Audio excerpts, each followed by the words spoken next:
You're listening to DraftKings Network.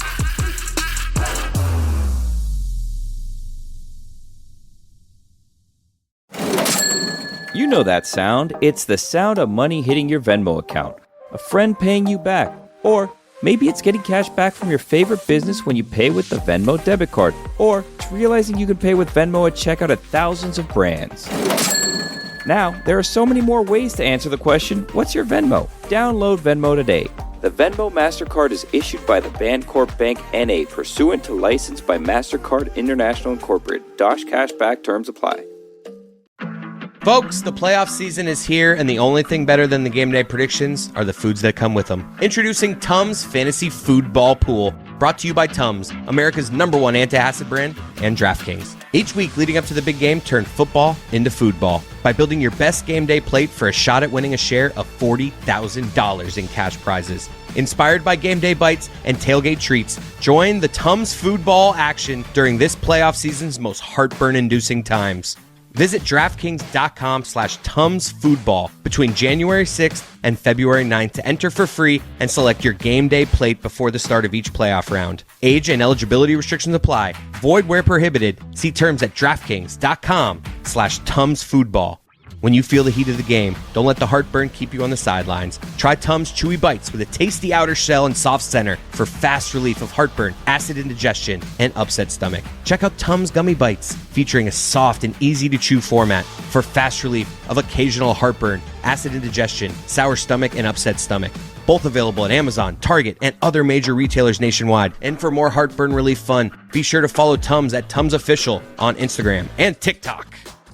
Shadow Show. Shadow Show. Shadow Show. Shadow Show. Shadow Show. Shadow Show. Shadow Show. Shadow in it. Shadow in it. I can't tell you how rare it is at this early on a Tuesday morning to see Stugotz and Mike Ryan maximum locked in on sports, just snorting the highest level of tennis, even though it's just a quarterfinal. Snorting It's a quarterfinal that feels like a final, Dan. I mean, you two, Mike Ryan has been jumping around, popcorn jumping around, watching here. He wants, what do you want here? Clearly, you just want this match to go on forever. Yeah, and I'm not going to get that. Imagine if this match were any good, but just Djokovic with Andy Murray coaching him right now is just too strong. But I do love early morning tennis. A reason to feel alive on a Tuesday. I've got so much money on this I'm about to lose, and I really probably shouldn't be betting this heavy on tennis. The room is a little light today because we've got illness, and Jessica's simply feeling sick. She's flying back. We're trying to get into contact with her, but we've got a lot of soldiers down with sickness, and Stugotz is asking, because he's a bit of a hypochondriac. well, I mean, we should be concerned, should we not? I mean, no one's here. Stugotz is saying, what is it? Do you know what it is? It's a viral strain of what that has all of these people knocked out today? Have you read about the diarrhea strain? It's not that. At least I don't think it's that. The brown wave. What about it? There's a really bad violent diarrhea thing, like where you get it and within minutes you're vomiting and pooping. And we just pulled out of the World Health Organization. Oh, please don't. Can we not do that today? I had Look such behind him. I hate to tell you. I saw that. I'm like, guys, the show's been cooking the last few months. We haven't talked to anything. It's just, all right, so what? He did a Nazi salute. Let's move on. Yeah, I mean, I did have the over on a day and a half before there would be a Sig Heil in this new administration, but unfortunately I lost my money on that one, so it's behind Dan now. I can't have without comment, which is how I was going to do it all show before you guys got carried away. I can't without comment have that behind me and not have you guys say that I'm making it political when I was going to do it and am going to do it without comment. I don't trust you on that one. Yeah, it seems tricky. I have over under 4.5 on Nazis today. I won already. I'd bet dollars to donuts. You're going to mention politics today. What are we going to do? First of all, I still don't understand why it is we bet dollars to donuts. I believe that I'm going to abstain from a couple of things today. I'm going to go try to go the day without talking about Jimmy Butler, even though Jeremy is dying to talk about Jimmy Butler because he was in the most awkward locker room he's ever been in his life, he said, all 6 days of his life. You're talking about So it. that's a though. loss. That's a loss. that's a Yeah. loss. For one. Yeah, I just wanted to talk about show- Khalil Ware and Bam Adebayo The together. show I don't know hasn't what you're started doing. yet. I'm not talking about anything yet. The show starts in earnest when the intro plays. This is a shadow show. Anything can happen here. And this is not show. This is something that is before the show. And so I was going to avoid politics, and I was going to avoid Jimmy Butler, and I was going to talk just football, just the way it is that you want me to do it. Right. But when you told me about a brown wave, I didn't bring that up. Billy jumped in there. All of a sudden, he put between a red wave and a blue wave, he put a brown wave. Once he puts that in there, I'm like, oh, yeah. And did you see we checked out of the World Health Organization now Mike Ryan is sick to his stomach Who? because Djokovic wins. Mike Ryan's sick to his stomach. Or This he is has the not- virus. Yeah, Yeah. I'm bummed. Diarrhea strain. Dan asked me if I hated Djokovic. I'm like, no, I don't hate him. I just dislike him more than any other tennis player. But it's not hate. Like, I respect him. And look, he's going right now and he's celebrating with Andy Murray, and Andy Murray is one of my all-time favorites. So it does bring like a little slight dash of likability to a guy. I would actually really like Djokovic if he were more of his true self, because when things don't go his way and the crowd gets behind the other person, he taps into this villain character that I wish I saw more of. That villain character, when you're as excellent as he is really such a strange thing to see in the modern age, Stugotz, because back when you and I loved tennis because American tennis was great, we had an assortment of divas at the top of the sport. But this guy being a villain, this kind of excellence, when he broke, I remember when he broke it, he was like 20 years old, and it was here on Key Biscayne where everyone in tennis was talking about what this was going to be. And at the time, he had all sorts of conquerors ahead of him. But Federer has been in charge of this sport for so long that seeing him come and take it from him and then become villainous has been an interesting turn. And I really like this era right now because you have Alcaraz, who was, arguably best in the world prior to this matchup here. Look, Djokovic lost to Riley Opelka a couple of weeks ago. This is a stunning turnaround. He had a light off season. There's a reason why this matchup is in the quarterfinal. But you have Djokovic being all-time great and now keeping the young ones at bay. You mentioned American men's tennis. We're on the precipice of something very special. A golden generation of American males are coming, and this guy is being the gatekeeper right now, and I think I might actually hate him. This is the Dan Le Batard Show with the Stugotz podcast. I'm curious because I'm sure that everyone listening to this understands the feeling that I'm about to express right now. And it's a feeling that you can't control. When I'm watching Lions in Washington going into that game, in my head, unemotionally attached, I'm like, man, it'd be really nice for Detroit to feel good for a while about its football since it hasn't happened in my lifetime. Right. To feel like they have a legitimate chance and they got the bye. And generally speaking, if you've got the bye, you win that football game. Just, I don't know whether it's a 70 or an 80% clip, but it's pretty surprising for Washington to go into Detroit and be able to do that as a 9.5-point dog, a rookie quarterback to become, win 2 road games now and is the best rookie quarterback since, we got to say, Marino, right? We've already got to say that in terms of impact as a rookie, you're not supposed to learn the position this way. In college, this guy somehow averaged 10 yards a play, a first down a play at LSU, and now just ransacked a Detroit team that had the most hope of any in my lifetime. But what surprised me about Saturday night is I switched allegiances quick, and I went to rooting against the Lions and then laughing at the Lions fan base, and I had no control over what it is that was happening to me. It just happened. You became a commie. That's what happened. Yeah. Huh. I didn't have this in this America. I became a commie. Huh. On Saturday night. Interesting. Because this makes me, to hate the Lions, to hate this Lions team. Dan Campbell, you're really going to do the trick plays? They don't look cute. When all you have to do is have Goff not be Goff, we knew he was going to be Goff. We knew at some point you were going to get Goffed. And were you guys with me on laughing at Detroit, or did you feel bad for Detroit?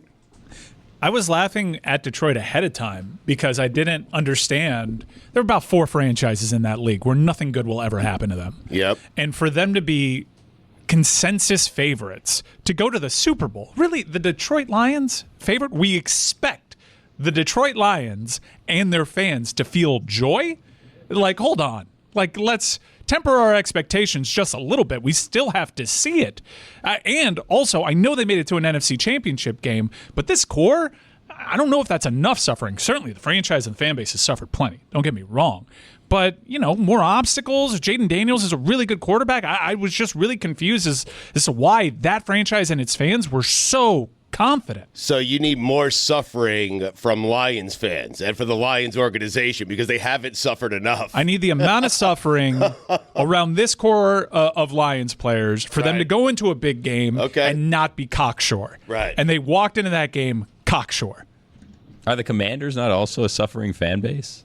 Yes. So do you not feel good for them? Yeah, but the Commanders had a run in the 80s and 90s that most fans of any organization would take. I would take that run. The Commies hadn't won a playoff game since 2006. Yeah. They've now won 2 on the road, and he's threatening to do something, Stugotz. I mean, to ransack a league by surprise, you're 2 wins away. I don't expect them to win in Philadelphia either, but that was a slop football game, and Philadelphia and Buffalo were ready to give away those games at the end. Like, both of those games were ready to go. When I want to get back to Detroit in a second, but I want to, since we were talking about the Buffalo and the Raven game, because I want to talk about Mark Andrews. Mm-hmm. To have your excellence, Bill Buckner, like that.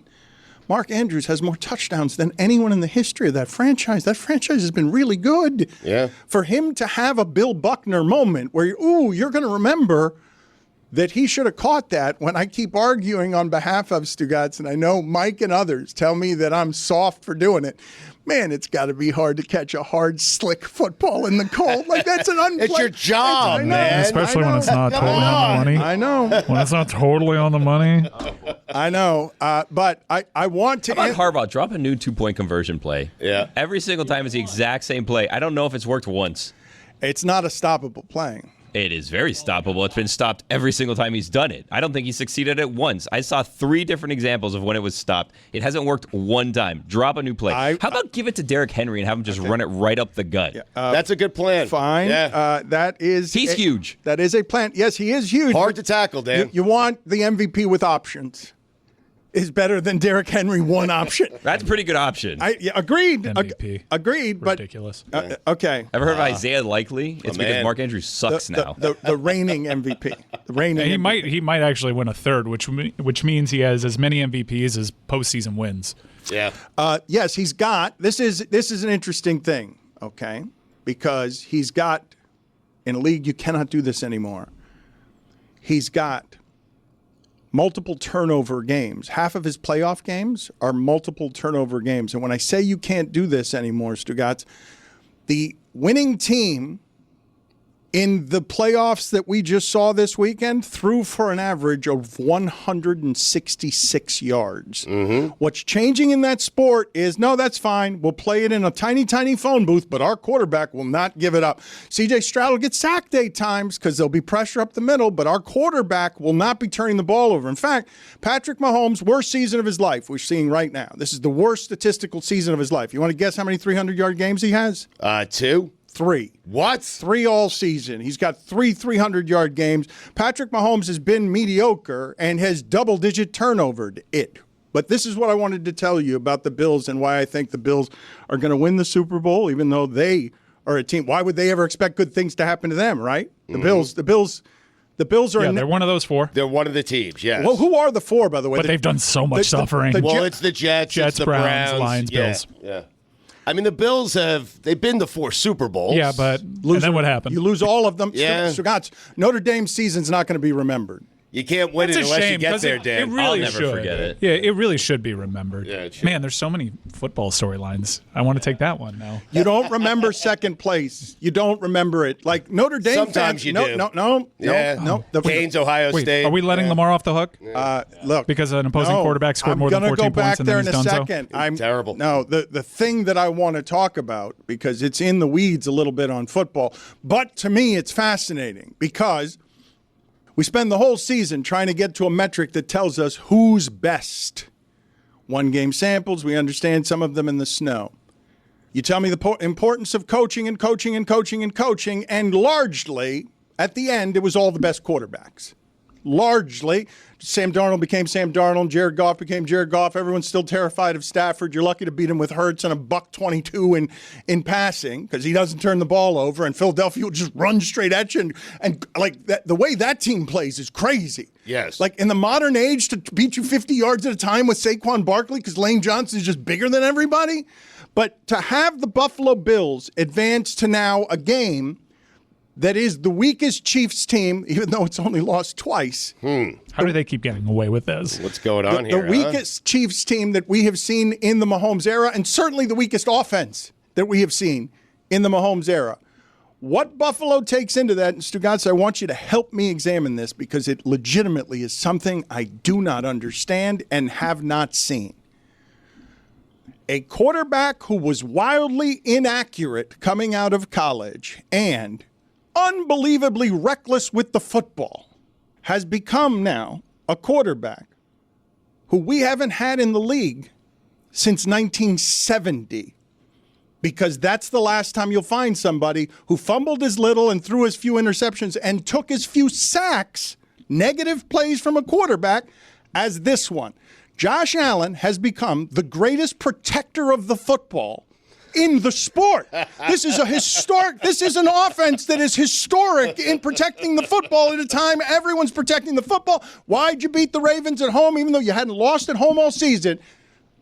They turned it over, and you did not. That was the difference between those two teams, both of which we know can be Super Bowl winners, both of which we'd all acknowledge, yes, those are two teams that are good. Baltimore was favored in that game. Buffalo hasn't lost a game at home all season, and everyone saw, no, that's the number one defense. Against the number one defense since week 11, Josh Allen can be trusted to not turn the ball over. Get out of here.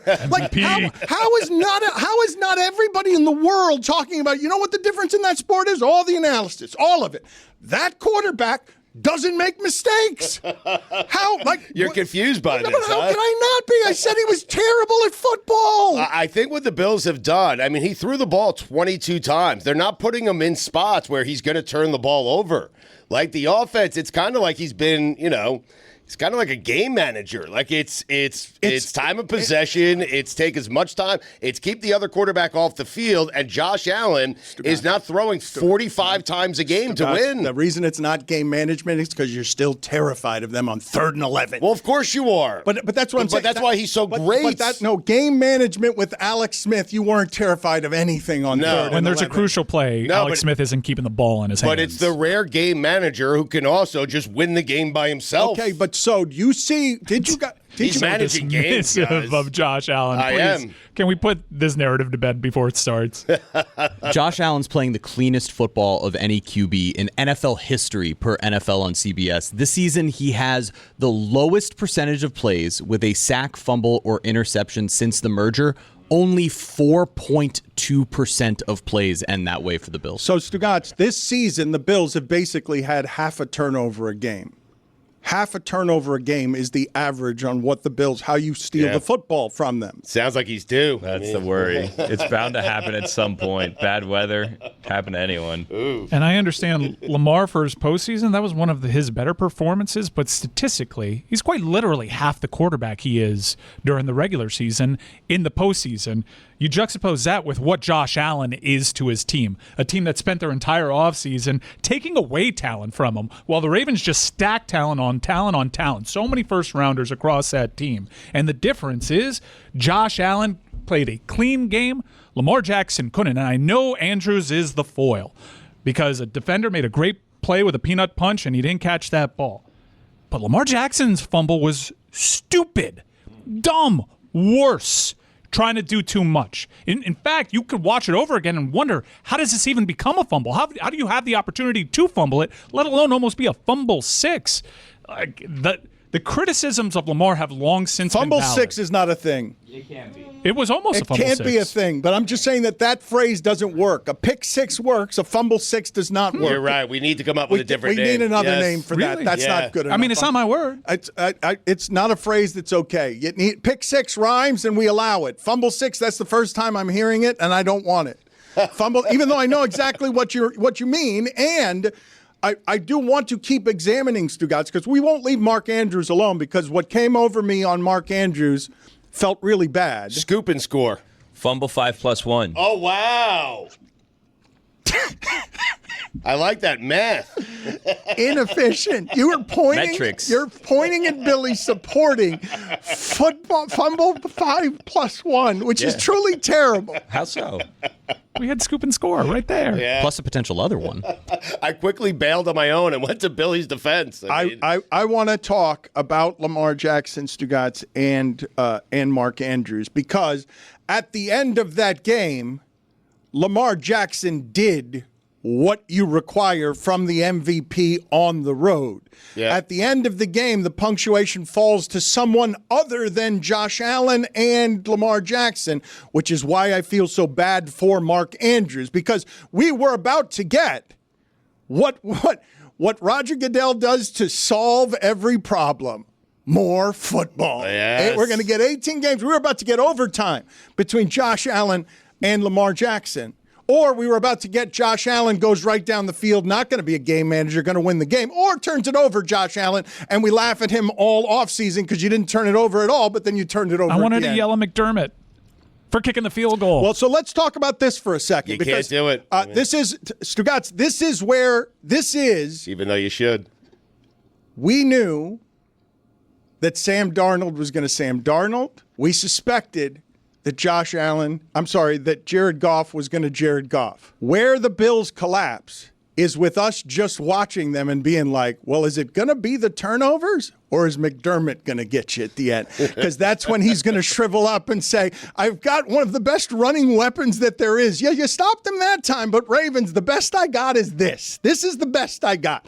I got Josh Allen with options, rolling around, needing to get a yard. Stugotz, the difference between the Rams and the Eagles season is the Eagles can't be stopped on 3rd and 2, and the Rams were a couple of times. Like, what can you do on 3rd and 2 in this league, and what can you do in 3rd and 11 in this league?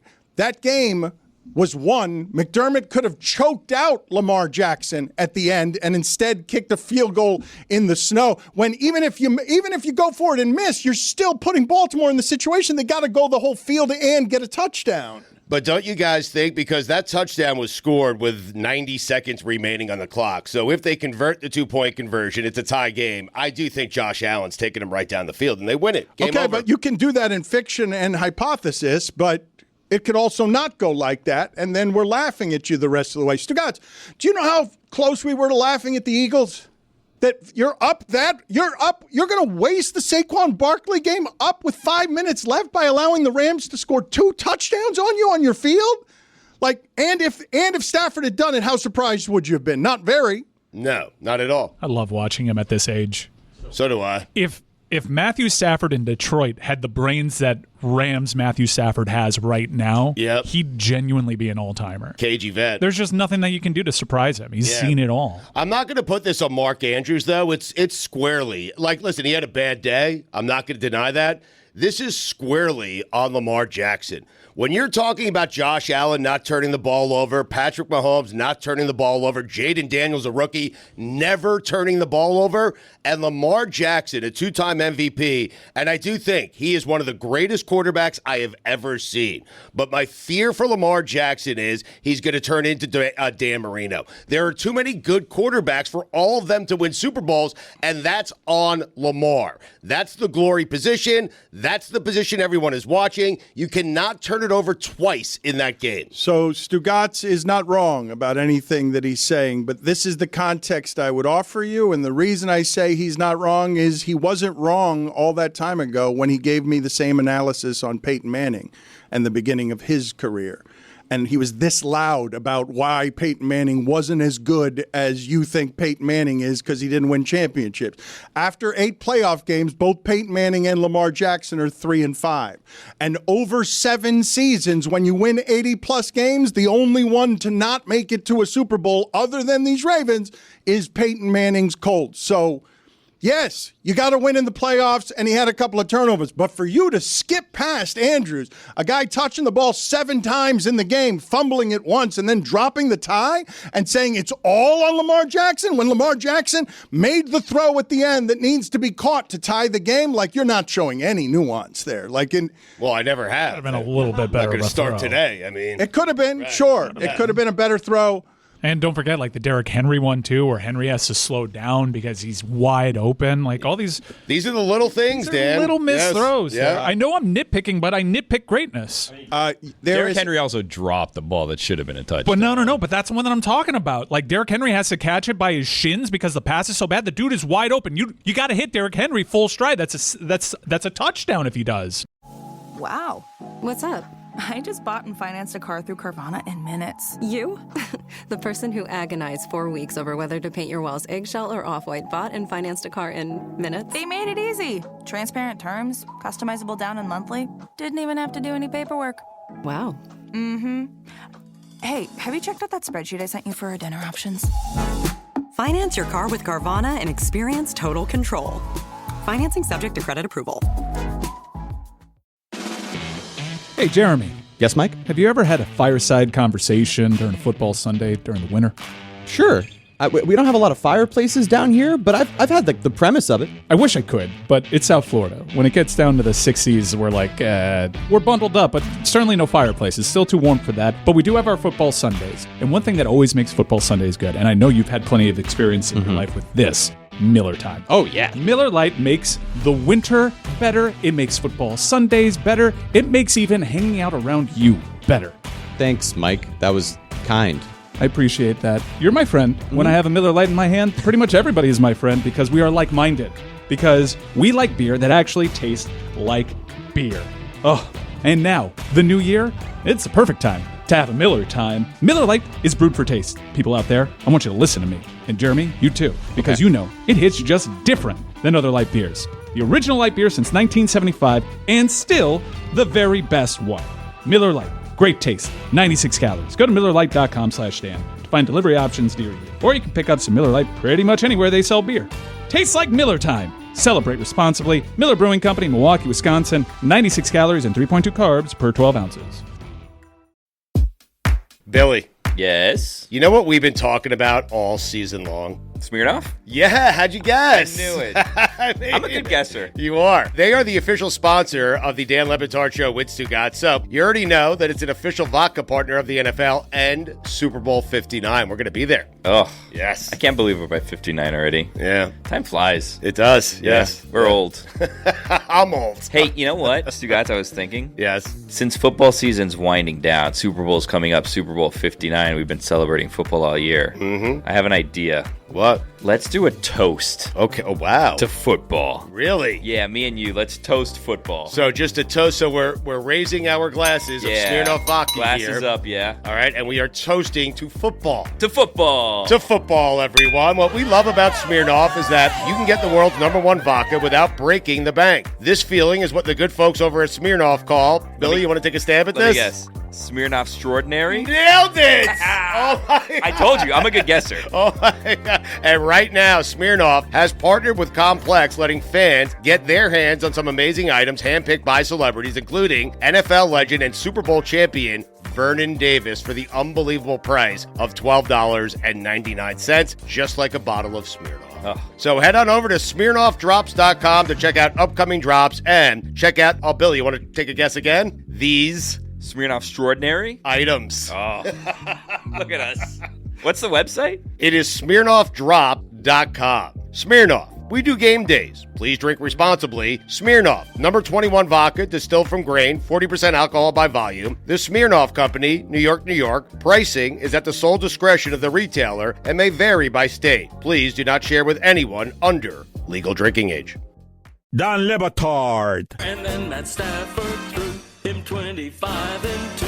Oh, there's a brand new kid in town out of BYU. Stugotz. They call him Puka. Puka Nakua. His quarterback is not named Tua. Yeah, he is Puka. Puka Nakua. This is the Dan Le Batard Show with the Stugotz. Josh Allen didn't turn the ball over, but Lamar had a better game than Josh Allen, except for the turnovers. The Ravens had a better game than the Bills, except for the turnovers. They outgained them 416 yards to 273. Like, the passing was better from Lamar. The running was better from Lamar than Josh. They just held on to the ball and they secured the ball. That was the difference. All the teams that had more yards this weekend lost the game. Crazy. That's crazy. That's a wild stat. The Peyton Manning thing, I think, kind of clicks a little bit. Like, Lamar, since he's been in the league, he's won the MVP about like 15% of the time that he's been in it. And we were saying these things about Peyton Manning for a long time. And I think, quite honestly, like, Peyton might have had like top to bottom better teams. This is the best team I think I've ever seen Lamar Jackson have. And to go up against one of the weaker Buffalo Bills teams, the only difference is this Bills team has the best Josh Allen we've ever seen, and that's the standard. That's who we compare. Yes, by yards, they had a better game, but I don't think Lamar was better than Josh Allen. I mean, he had a better rating, he had a better QBR. Yeah, but Josh did the things to win. More importantly, he did the things to not lose, and Lamar did certain things in that game. Be off by a beat, an inch or two, not be perfect on his opportunities, the turnovers. I just think Josh was better. This is funny, and you can say whatever you want about who was better in that game, but I do find amazing that by limiting Josh Allen as much as I possibly can, that's how I'm going to beat Lamar Jackson, who needs to be not an inch off, not a step slow. This person, Lamar, I was late. Look, this is what I'm going to say is fair about your criticism, because the winners get to write the history. The losing is forever. He can make all the excuses that he wants. We already did this 20 years ago. The part I'm finding funny is that Bill Polian didn't think Lamar Jackson could be a quarterback because he's exactly the same as Peyton Manning is in the playoffs. Like, statistically, their teams are the same. Wow, great expectations, and then they fall flat in the playoffs. And I spend the entire time arguing to anyone who will listen, Peyton Manning is a better quarterback than Tom Brady. And I am wrong internally, because he had the start that Lamar Jackson did while Tom Brady was winning right out of the gate, because we do believe there's a knows how to win, and Patrick Mahomes and the Chiefs are the ones that have that now, because none of us even understand. We'd all be willing to dismiss them as the worst team remaining in these playoffs, given how limited their offense is. But they keep winning every which way, including against the Texans in a way that was a bit baffling. They have 12 wins by single digits. It will be funny. Think about that. It will be funny to see if they win again, just because they know how to win and none of us understand how they know how to do that. But to watch Lamar Jackson play the career arc out of Peyton Manning, Stugotz, and I'm going to give you, we have more metrics now than we did back then. In 1999, we were really doing win and clutch, and that's why Peyton Manning can't win in the postseason. Now we have the math that tells us that in tight window throws this season, Lamar Jackson was far and away the best quarterback in the league. It wasn't even close on accuracy. Right. So Lamar Jackson, you may think of a certain way, but he's kind of Drew Brees.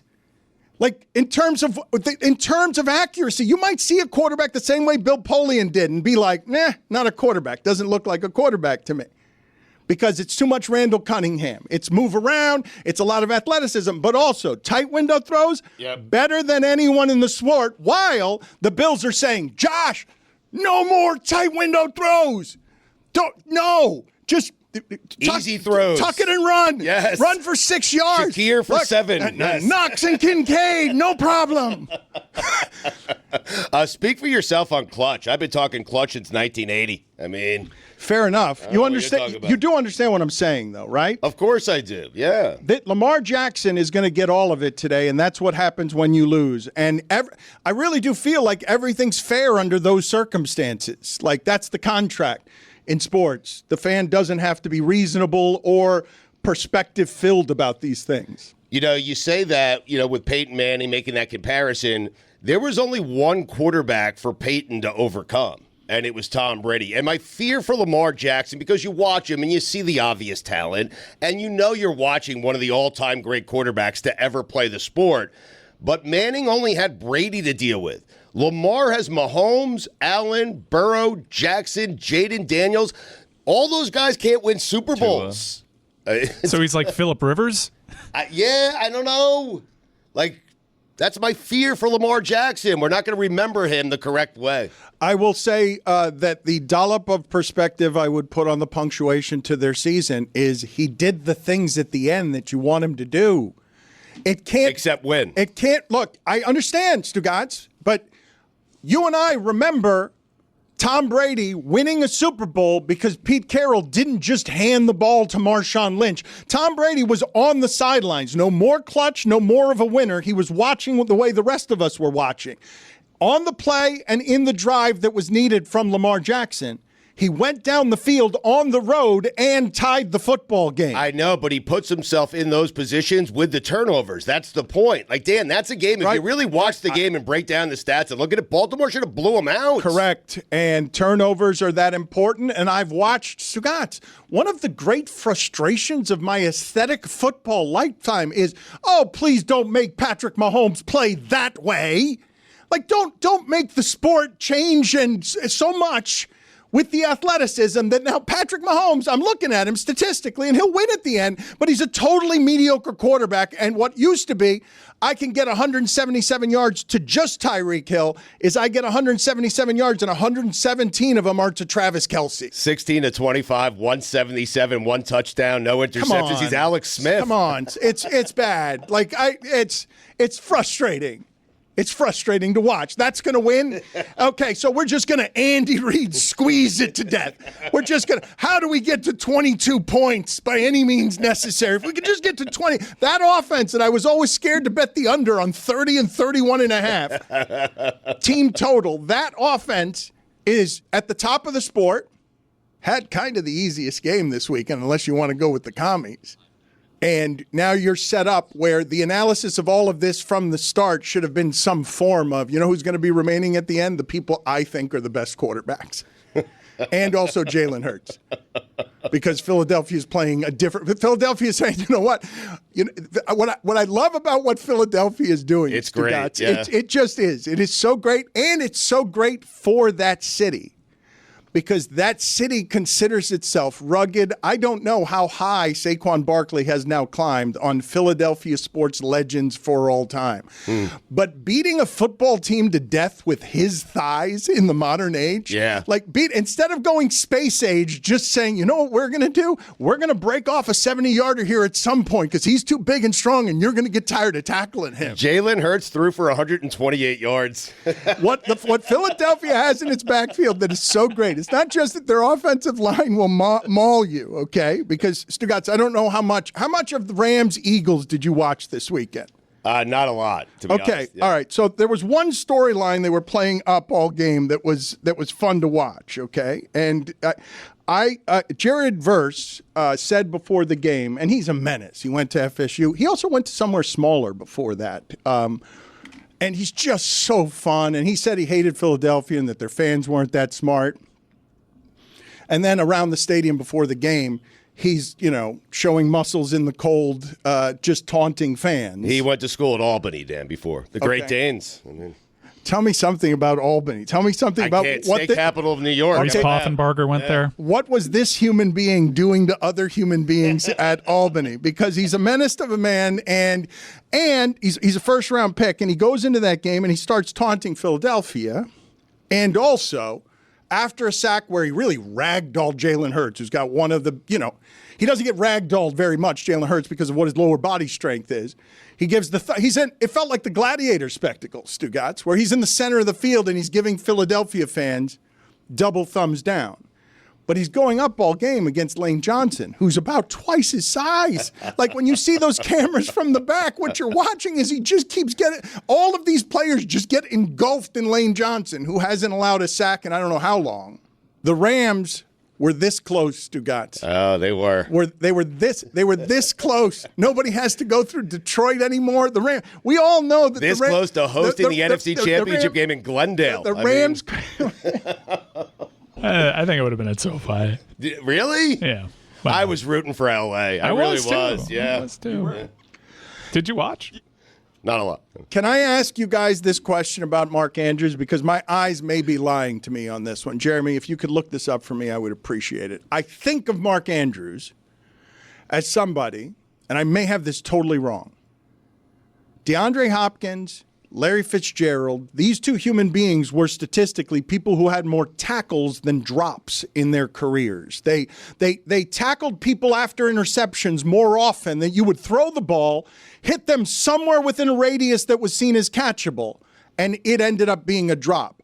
I don't think of Mark Andrews as someone who ever drops the football. However, whatever the sport does to the human body, that guy is one of the first kind of Gronky people that there have been, leading the Ravens in touchdowns.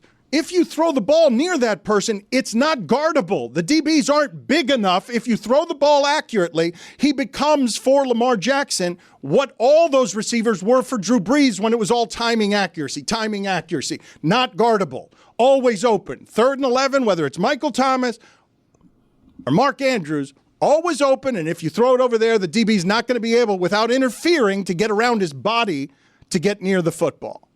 Is Mark Andrews a dropper late in his career? Because I was trying to think on the way in here today, did Mark Andrews just Bill Buckner? Like, in whatever the modern equivalent of those things can be. Jackie Smith. That's old school, though.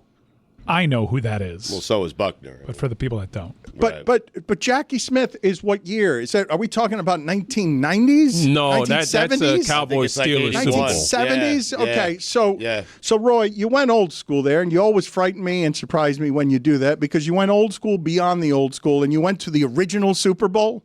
It wasn't the original. It wasn't like Super Bowl 79 1. in Roy's defense. I mean, your World Series was 86. But I'm talking. Yes, but I mean, it's a comp. I mean, Jackie Smith was a tight end. He dropped the ball in the end zone. No, but so Jackie Smith, if you were to look that up, I don't know if we'd get in trouble with football footage. We probably would. But if you guys could find Jackie Smith was wide open in the end zone. This was just they threw it at his chest and he failed to catch it. I think that was also in the snow. If I'm not. No, that was in Miami, wasn't it? Was it? I think it was in Miami. All right, we will find out in a moment. Wow. He was just standing in the end zone. Mark Andrews had 69 targets and 4 drops during the regular season. So it was the best catch percentage of his career, actually, this year at 79.7%. He's always been above 65%. He catches roughly 94% of the catchable passes thrown his way. Catchable, though, right? Yeah. I mean, that was certainly a catchable pass. It could have been better. Yeah. Larry Fitzgerald, for his career, Dan, had 29 drops and 41 tackles. I think DeAndre Hopkins is something like that. It's an amazing couple of stats.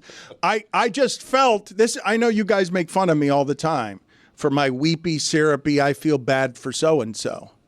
For the Josh Allen, Lamar Jackson game with some stakes on it that felt like a Super Bowl to end in incompetence instead of competence made me hurt for a Hall of Famer of excellence that we can all agree has his name associated with greatness, most touchdowns in the history of the franchise, but might have just got stamped out by a moment because I don't know what Jackie Smith did in his career. I remember last week when we were talking about Bob Uecker, I failed to mention, like, Bob Uecker for his career batted 200 and like had 145 at bats or something.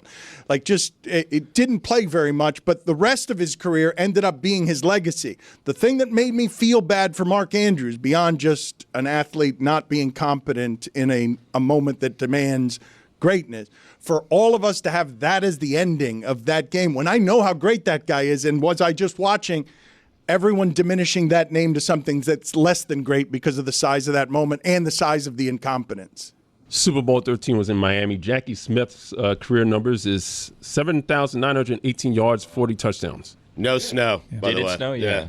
I don't know if there's any coming back from Mark Andrews from that with that organization for a lot of reasons. He's an all-time great for that franchise, but if you've watched him, he's had the injuries. He's got this bigger frame. He's got a bigger number attached to his contract, and Isaiah Likely has been coming for his job. Right. And if you remember that moment, what happened right before that play? Isaiah Likely's there for Lamar Jackson. Just like he's been there. Isaiah Likely, the last 3 seasons, this is felt fun to watch visually because it's sort of the evolution of the position, and to watch it happening on that team, Stugotz, for that position. When you're watching, tell me I don't have this right, because this is pretty rare in football, I think. I have watched Mark Andrews age in a way that's obvious to the eye. I've watched a lot of his career, a lot of those touchdowns. So when he's moving, I can see, not unlike I can see with Patrick Mahomes scrambling. Oh, that's where football stole some of his youth. It's the same number. It looks like the same body. I'm expecting it to look the same at the end as it did at the beginning, but it doesn't. And the reminder is in his own huddle when Likely runs down the field, and he doesn't look like he needs WD-40. Right. It's not chunks of rust that are falling. No, he's young. Yes. He's fast. Andrews is only 29. Like he played with Baker. Yes. By the way, Jackie Smith made it to the Pro Football Hall of Fame. Also, he's white. Put it on the poll at Batard Show. Maybe that's what I thought with Snow. Oh. Has there ever been a white Jackie? The rapper? I don't know. Put it on the poll Male. at Batard McMullen, Show. yeah. Has there ever been a white male Jackie? Jackie Moon. Harbaugh also went for 2, by the way, in the third quarter. Like, had he just kicked extra points both times, the game would have been tied, and they wouldn't have had to go for 2 at the end of the game. Maybe McDermott doesn't kick that stupid field goal, though. Jackie Gleason. Where his belt buckle to the side? Back to you, Dick. Who wore Jackie Gleason or Stugotz? Who wore their belt buckle? Jackie Gleason. Off to the side. Belt buckle on the side. Yeah, he did. Why? I don't know. He's a big man. Yeah. Am I right when I frame it in that as the historical perspective that Mark Andrews is now, we now have a moment that's the opposite of excellent, that the football weekend was marred by, instead of greatness, this Hall of Famer, an immortal, really, at the position. You'd say yes, no? No. He's just a guy. Yeah. Wow, you got him as a Jag? You think he's like a top... You think Mark Andrews is an immortal? Is he a top 5 tight end? If he put together like 3 more seasons... Is he a top 5 tight end? You have Mark Andrews presently? with Tony Gonzalez and guys like that. Well, I mean, I got to see the numbers, but I think like if he puts together 3-4 more seasons of what he's done in his career, he might be a borderline Canton guy. I could make an argument that no one would get behind that I think George Kittle might be the best tight end that we've seen because George Kittle has not had the quarterbacks that the great tight ends have had. Or Bowers. I could go Bowers now. Oh, Bowers is already there. Come on, man. But before Kittle's the best blocker. Billy, that was great. And I want you to sharpen that because we're sharpening boldest take here. I mean, Travis Kelce's had Patrick Mahomes. Gronk had Brady. Who has Kittle had? He's great. He's indisputably great. And by the way, half the time they just use him for blocking. Like, they haven't even unleashed him to his full potential. I would say that George Kittle is probably better than Mark Andrews now and forevermore, but I don't know how you're defining immortal. So perhaps I'm getting carried away. I just think of this player as one of the best I've seen at the position, totally unguardable. But when you talk boldest take, we now have a sponsored boldest take. You guys have been leaving them by voicemail. We're keeping alive the voicemail, Stugotz. Wow. The landline and the voicemail. You haven't heard about this. I expected you to be on here spewing takes on your way home because we've got a sponsored take line, and this is our boldest take from the weekend. The Boost Mobile boldest take from the weekend is presented by Boost Mobile, the newest 5G network in the country. Hey, yo, I ain't gonna hold you. I've seen the success of LeVar Ball now with the 3 of his sons. LaMelo, All-Star. Lonzo, he's cooking in Chicago. So here's my proclamation. LiAngelo Ball is going to the Grammys this year. Not only is he going to the Grammys, he's winning one. Rap Song of the Year, baby. Tweaker, I might swerve in that corner. Whoa, whoa. Yeah, sure thing. Hey, you sold that car yet? Yeah, sold it to Carvana. Oh, I thought you were selling to that guy. The guy who wanted to pay me in foreign currency, no interest, over 36 months? Yeah, no. Carvana gave me an offer in minutes, picked it up, and paid me on the spot. It was so convenient. Just like that. Yep. No hassle. None. That is super convenient. Sell your car to Carvana and swap hassle for convenience. Pickup fees may apply. All set for your flight? Yep, I've got everything I need. Eye mask, neck pillow, T-Mobile, headphones. Wait, T-Mobile? You bet. Free in-flight Wi-Fi. 15% off all Hilton brands. I never go anywhere without T-Mobile. Same goes from a water bottle, chewing gum, nail clippers, passport. I'm gonna leave you to it. Find out how you can experience travel better at T-Mobile.com/travel. Qualifying plan required. Wi-Fi were available on select U.S. airlines. Deposit and Hilton Honors membership required for 15% discount. Terms and conditions apply.